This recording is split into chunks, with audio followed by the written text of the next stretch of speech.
Ladies and gentlemen, coming to you from Lancaster, Virginia, the latest news and recaps in the world of professional wrestling. Welcome to the Wrestling Artistry Podcast. And now, here's your host, Andre Smith. Hello, everyone, and welcome to the Wrestling Artistry Podcast. I am your host, Andre Smith. And today I will be highlighting some wrestling news. Let's start off with the main news that is going on with AEW, which is the Continental Classic tournament. The tournament is a round-robin tournament, which means that if a wrestler loses a match, they will not be out entirely. This is different from a single elimination tournament, which is where if a wrestler lost a match, that individual is eliminated from the event altogether. In the Continental Classic, the rules are as follows. There's a 20-minute time limit, a win garners 3 points, a draw earns 1 point, and everyone is banned from the ringside area. There are two groups, the Gold League and the Blue League. Currently, according to AEW or EliteWrestling.com, currently the Gold League standings are as follows. Jon Moxley and Swerve Strickland both are at the top of the pack with 6 points. Jay White and Roosh are at 3 points. And Jay Lethal and Mark Briscoe currently have no points. Meanwhile, in the Blue League, Brody King leads the pack with 6 points. Andrade El Idolo, Bryan Danielson, and Claudio Castagnoli are in a three-way tie with 3 points. And Daniel Garcia and Eddie Kingston both had 0 points. Regarding Kingston, this is especially concerning because Kingston has put up his Ring of Honor World title, as well as his New Japan Strong Openweight title on the line in this tournament.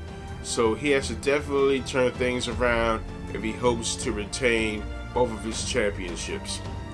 A side note regarding the title situation, along with the aforementioned titles, a new belt will also be presented to the winner of the tournament. Now, let's go into the WWE side. On SmackDown, some of the highlights include Bayley slowly starting to look like the odd person out from Damage Control. She is not out of the group, but things are looking shaky. The United States Champion Logan Paul graces WWE with his presence. He announces that there will be a tournament to determine the #1 contender for the championship. The participants include Bobby Lashley, Kevin Owens, Grayson Waller, Austin Theory, Dragon Lee, Karrion Kross, Santos Escobar, and a member of the NXT roster yet to be determined.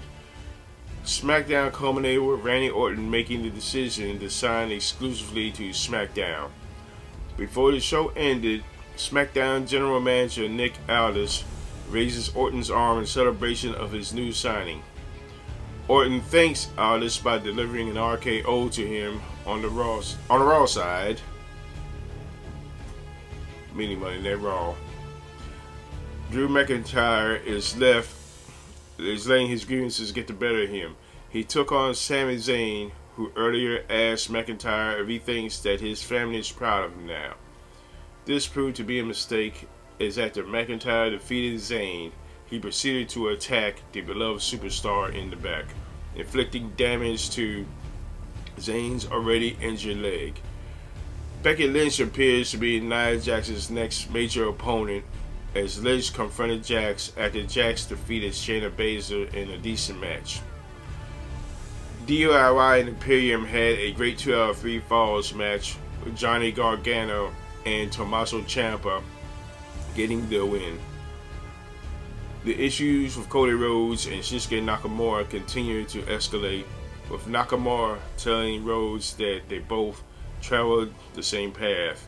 Nakamura also told Rose that he is going to finish the story for him, so that should be a good match. The main event saw Seth freaking Rollins retain his World Heavyweight Championship against main event Jey Uso in an excellent match.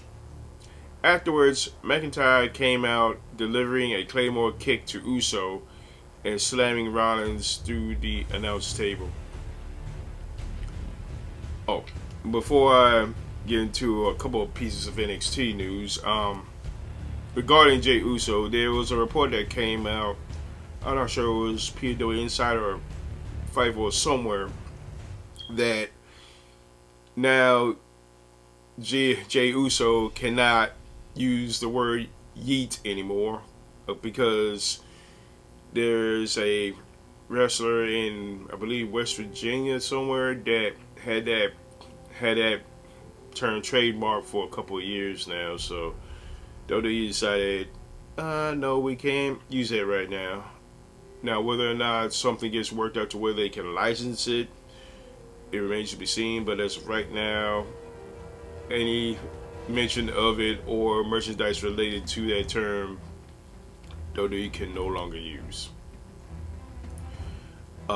Regarding NXT, Wesley came out and says he has to step away from NXT for a significant amount of time as he has to have back surgery. Also, Nikita Lyons made her long-awaited return, delivering a kick to Blair Davenport on the stage. Now, it is time to share a couple of events that happened on this day in wrestling history, courtesy of PWInsider.com. In 1960, Gene Kiniski wins the AWA United States title from Wilbur Snyder in Minneapolis, Minnesota. Also on this day in 2002, Lex Luger beat Sting to win the World Wrestling All-Stars Championship in Glasgow, Scotland. One interesting tidbit in regards to that particular match, the title was vacated by Scott Steiner, who went on to sign with WWE after he vacated the title. And that is it for this edition of the Wrestling Artistry Podcast. I know I didn't get too deep into NXT, but basically it was just the go home. It was a go home show to NXT Deadline, and several brawls broke out. And one thing I got to include in my notes: Baron Corbin got up in Ilya Dragunov's face, basically trying to make him lose his cool, but instead of Ilya beating the crap out of Corbin, Ilya basically hugged him and said the only person that can destroy the dragon is the dragon himself, and he just smiled at Corbin, and Corbin looked kind of freaked out. So we'll see how that will play in their upcoming championship match. Alright, well, that is it for this edition of the podcast. And be sure to tune in next time. And until then, so long for now.